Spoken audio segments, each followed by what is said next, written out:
Hey guys, as you might be able to tell, I am not at home. I am actually on vacation at Disney World with my family, but that is not stopping me from telling you guys about one of my favorite films of the year so far, like hands down, without a doubt. And I should have known it was coming, and that is Superman. You guys, I loved this movie so much. It's a great introduction into James Gunn's DCU. And I gotta admit, I was a little nervous. Like, this is the beginning of the DCU. This is a big deal. This has to be a good movie. And there are a lot of characters. A lot of you have been talking about, are there too many characters? Like, we're seeing so many different people. We're seeing, like, between heroes and villains. Like, there's a lot of people here. But really, I promise you, it's not a big deal at all. It really isn't. James Gunn knows how to write an ensemble cast. We all know this. We've seen this time and time and time again with the Guardians, but also with Suicide Squad. Like, he knows how to incorporate a lot of people, a lot of background characters, a lot of stories in a way that works. And once again, he does that with Superman. Now, David Corenswet is phenomenal as Clark Kent and Superman, both of them. He's so good. They perfectly make sense. It's got to do with his glasses, why the glasses work as a disguise. This is something that has always bothered me. They do a wonderful job. Apparently, James Gunn pulled something from the comics. No surprise there. The man knows his comics, and he knows how to successfully incorporate it into a movie. And he pulled something from the comics that makes sense. They drop like a quick little conversation, a couple of lines here and there, and now you know why that works, and we're moving on, which I love. It's not an origin story, which I love. I'm so sick of origin stories, okay? It's what I loved about the Tom Holland Spider-Man movies. It is what I'm hoping to love about Fantastic Four. I hope they don't do an origin story. Seems like from the trailers, that's not the case. It seems like they're not going to do that. And James Gunn did not do an origin story for Superman. Yes, there's mention of him coming, from Krypton. There's mention of his parents. There's mention of, Mom, Pa, Kent having to raise him. There's mention of that. Okay, but it weaves into the story in a right way, and it is not an origin story. We are not watching this kid growing up. We are not watching a kid all of a sudden get superpowers and not know what's happening. Like, we are not dealing with that. Superman has existed for 3 years at the beginning of this. There's a timeline, like it literally plays out with like a handful of words at the beginning of the movie, which was so smart. He's been dating Lois Lane for 3 months. She knows he's Superman. We are in it. We are in a story already. We have the world established, the characters established, and that is what I love about a movie like this, because we are going into a movie that is already has this world built out. We're not sitting here waiting for so much exposition or so much to be explained to us, so much to go through that we've already seen and we already know. Pretty much everyone, even people who maybe have never seen a Superman movie in their life, which is crazy, they know the Superman story. We all know, okay? So we don't need that. Lex Luthor already hates Superman, like at the beginning of this, right? I love that. They haven't met yet, which I also love because we get to see that meeting on screen. And let me tell you, Nicholas Hoult, who plays Lex Luthor, adore the man. I think he's a brilliant actor. He has just come out with hit after hit after hit, like phenomenal performances recently between Juror Number 2, the vampire one. I'm drawing a blank. Y'all know what I'm talking. Nosferatu. And he's such a talent. He's so good. And so to have the two of them, him and David, on screen when they first meet, that is one of my favorite scenes of the entire movie. It's so well done. Lex is portrayed so perfectly in this. I love Lex Luthor. Michael Rosenbaum is my favorite Lex Luthor. Nicholas Hoult is a close behind, and upon second viewing of Superman, it could change. He could surpass it. I don't know. We got a lot of time with Michael Rosenbaum as Lex is the problem, right? We didn't get that much. We got like 2 hours of Nicholas Hoult. But he definitely has the potential. He's so good at this. He's such a great villain. And the way he handles this is so well done. His reason behind it, his motivations, when you get to that moment towards the end, when they're really fully revealed, oh my God, you guys, it's so good. It's perfect. I love this story. I absolutely love this story. But the two of them on screen are incredible. And there's this one scene, a really powerful scene towards the end. The two of them are acting so much with their eyes. It's crazy. I'm like, all you have to do is look at their eyes, and it's like there's so much feeling and emotion behind their eyes. It's insane, and it's so good. Then we can talk about Rachel Brosnahan. Like, she's as Lois Lane, incredible. I have not seen this kind of chemistry between two actors in a while, and then to see on screen Clark Kent and Lois Lane like this, it's they're so great together. They really truly, I'm like, you could tell me they're in love in real life and I'd be like, yep, I believe it. Like, it's so great. Their moments together, their scenes together, when they're arguing with one another. You know, the scene that's been showcased in the trailers of her interviewing him as Superman. That is one of the most brilliant scenes I have ever seen on television, on a screen, in a movie ever. It's so good. I love the two of them together there. The banter, the like he gets really angry and upset and the back and forth, and it plays out so well. It's so well done. Absolutely loved it. And then later on, certain moments between the two of them are just so powerful. They're so emotional. And I just really, truly loved seeing the two of them together. They have insane chemistry. Again, I haven't seen chemistry like this in a very, very long time. So to have that plus the chemistry between him and Nicholas Hoult, and just then you've got the Justice team. I think the Justice Gang. I think they call themselves in this. Yeah, the Justice Gang. But it's Justice League, let's be honest here.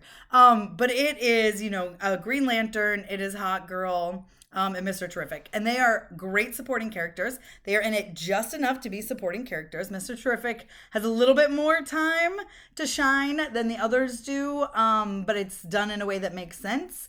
Nathan Fillion, come on, he's amazing. So he's so great as Guy Gardner. He is such a jerk, and it's so well done, and you just want to hate him so much, but you're like, I know he's a good guy, so I kind of have to like him at least a little bit. Like, I don't want to. He's so great. Just that moment in the trailer where you see where he just like, I was one of my favorite parts in the trailer. I actually pointed it out.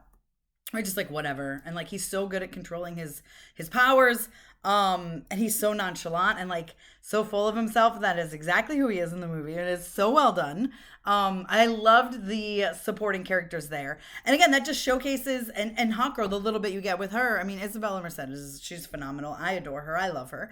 The parts that you get with them is great too. And they have their own kind of story and their own supporting part of the whole role, and this whole world and everything that's going on. And that is, again, goes back to James Gunn. This man, I was surprised. If I'm going to be honest with you, I was like, okay, we have James Gunn writing, directing, and then not only that is he writing and directing this movie, and not only is he writing Peacemaker Season 2 on top of all of it, he is the co-CEO of DC, of the DC studios. Like, what? This man is doing so much. There's so much on his plate. It could easily have been too much for him. And he could have, sometimes you look at something and you go, this person bit off more than they could chew. This did not come together the way that I wanted it to. Not the case at all, though. James Gunn knows what he is doing. He's a brilliant writer. There's just enough comedy, but there's not that much. This isn't really a comedy. I wouldn't say this reminded me of Guardians of the Galaxy or the Suicide Squad. Like, it's its own thing. It's a very emotional, deep story. It's a lot to do with, it's a little political, I'm not gonna lie. It's definitely a little political. It's about, an alien. What rights does this alien have in this illegal alien in our country? What right do they have on our world? What things should we allow them to do and not do? Right? He's an illegal alien. That's what Superman is.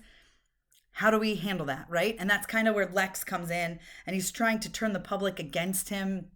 The public is being turned against Superman because, yeah, it's kind of a divisive situation that we have going on, right? People are not sure whether they should support Superman or not support Superman. It's so funny because when James Gunn was writing this and working on this, it wasn't as relevant as it is today. So it's very interesting to see that.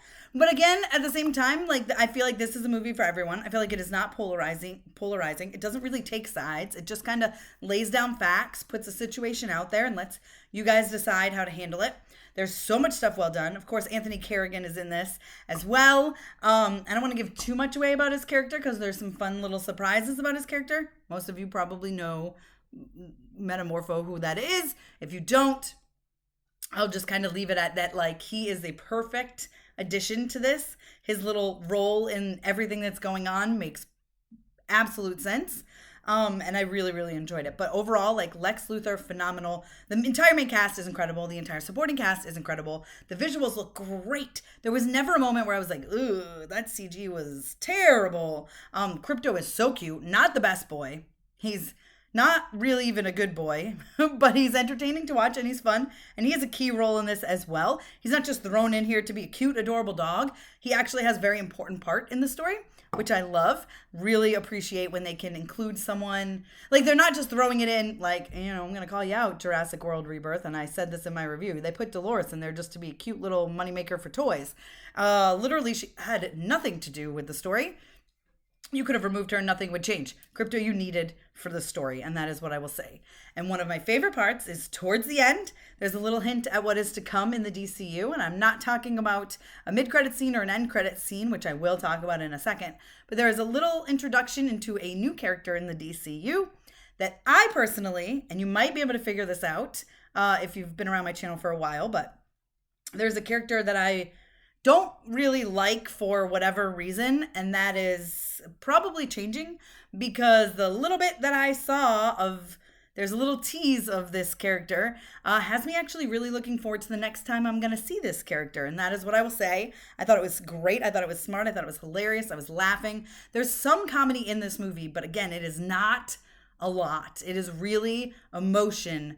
It's a really great movie. It's action. The action sequences are great. The CG is great. There's not a lot of needle drops. Like this, I wouldn't have known immediately, oh, this is a James Gunn movie. Do you know what I'm saying? It feels like he's allowed to do what he wanted to with this, and he knows it's introduction to the DCU, so he didn't go heavy on certain things maybe that he usually goes heavy on. There's a handful of needle drops, maybe two or three, each of them perfect. Don't get me wrong. They absolutely make sense within what's happening. I love a sequence, love a little slowdown sequence. There wasn't a lot of them, but there were. And when those were in there, it was perfect. Mixed into the action sequences. The needle drops, again, perfectly mixed in. But it wasn't too much. It wasn't heavy-handed. He didn't come in heavy-handed with his type of humor. He didn't come in heavy-handed with these needle drops. That's not what we got here. This is something that just takes... It's a perfect introduction to the DCU, okay? I think everyone on all sides of the spectrum is going to be happy, unless you go in just like, I'm going to hate this, I'm miserable, and then you come out being like, I'm miserable, even though you secretly liked it. That's kind of my thought, because I think at least people will like this. I loved it, personally. I can't imagine people hating this movie. I truly can't. I just don't think that is there. I think what James Gunn has done here is something truly, truly brilliant and special. I was giddy like the whole time watching it. Literally, like, they say, oh, you're smiling and kicking your feet. Like, that's what I was doing in this movie. It was fun, and it was great to see Superman and Lex, like, having fun. And I don't mean ridiculous, over-the-top fun, but, like, Nicholas Hoult was definitely having a good time being Lex in this movie. David Corenswet was definitely having a great time being Clark Kent in this movie. You know what? Rachel Brosnahan was probably having a great time being Lois Lane in this movie. Same can be said for everyone else in this movie in the supporting roles. They're so good. There's so much that was just brilliantly, brilliantly done here. The story is great. The way it all plays out is great. I love, again, that we are dropped into an already established world with already established characters. I think that is so important. It allows us to not waste a lot of time on exposition, and it allows us to get right to the story. Skylar is Jimmy Olsen. Phenomenal. Like, I know I'm forgetting people here, but there's everyone, no matter how big or little their role was, is just so great, and it has me very genuinely excited for what is next for the DCU, and genuinely excited to see what James Gunn has up his sleeve, as well as the other directors that he's bringing on, and writers that he's bringing on for these other films, and other projects going forward. I'm genuinely excited. Now, there is a mid-credit. It's nothing. It's literally nothing. It's like a scene. It's so sweet. Everyone was like, oh, in the theater, and it was cute, and you move along. But the end credit, again, it is not important for the future of the DCU. Really, what James Gunn did is he incorporated what could have easily been an end credit into the end of the film. So that could have been an end credit. It leads up to the future of the DCU, kind of, and that definitely could have been stuck in way later at the end, but he didn't do that. He did give us a really fun, I was laughing, little moment, a scene. It was very funny. It's banter between two characters, and I rather enjoyed it. I really enjoyed it. I had fun with it. But it's not something you have to sit and stay for in order to, set up the future of the DCU. And I think that was very smart of James to do, especially on the first entry into the DCU. I remember seeing an interview with him, and he was talking about how putting Adam Warlock at the end of Guardians of the Galaxy Volume 2 was one of his biggest mistakes, because then he had to work him into Guardians of the Galaxy Volume 3. He was like, oh crap, now I have to do this. And so he was not going to make that mistake again. And I completely support his decision. And I think what he did, the little tiny tease, is something we already know is coming. And I'm very much now excited to see where it goes. And we can talk about it later once the movie has come out. You guys can ask me all the questions why I did not like this character. I will tell you, it is a me problem. It is not anybody else's problem. It has to do with the person that played this person, and it has to do with me not liking them on another show. It's so dumb, but that's what it has to do with. It's again, a me problem. But now I'm very excited to learn more about this character. But overall, Superman, I literally have no notes. I really, really enjoyed it. I think it was a great length. The story was great. I was never bored. The action was great. I left it wanting more. I laughed just enough. I was giddy just enough. I was smiling. I was into it. I was so invested. I think the cinematography is great. So many visuals, like so many up closes of the faces, allowed you to really show what these actors have and what these actors bring to the table. In particular, David and Nicholas, I am telling you, the acting these men did with their eyes is my God, that scene between the two of them, I had literal chills. It's such a great movie. I'm so happy. The robots were fun addition. It was fun to hear Michael Rooker's voice, and Alan Tudyk's voice, there's just so much I loved about this movie. There really is. I left the theater not being able to wait for more. I was so excited. The big fight stuff was great. So much is so good. And I feel like if I keep rambling, I'm going to give stuff away. So I'm going to stop. But I absolutely loved it is the final takeaway there. You guys let me know if you are excited for Superman down below in the comments. Do you already have your tickets? Are you going to see it in theaters? See this on the biggest screen possible. Please support this movie. This is the beginning of the DCU, and it really needs your support. And I hope you all are going to love it. If by the time you got to this review, you've already seen Superman, let me know what you thought. Please be honest with me in the comments. Try to avoid spoilers or do the ... so that you don't ruin it for other people who haven't seen it yet.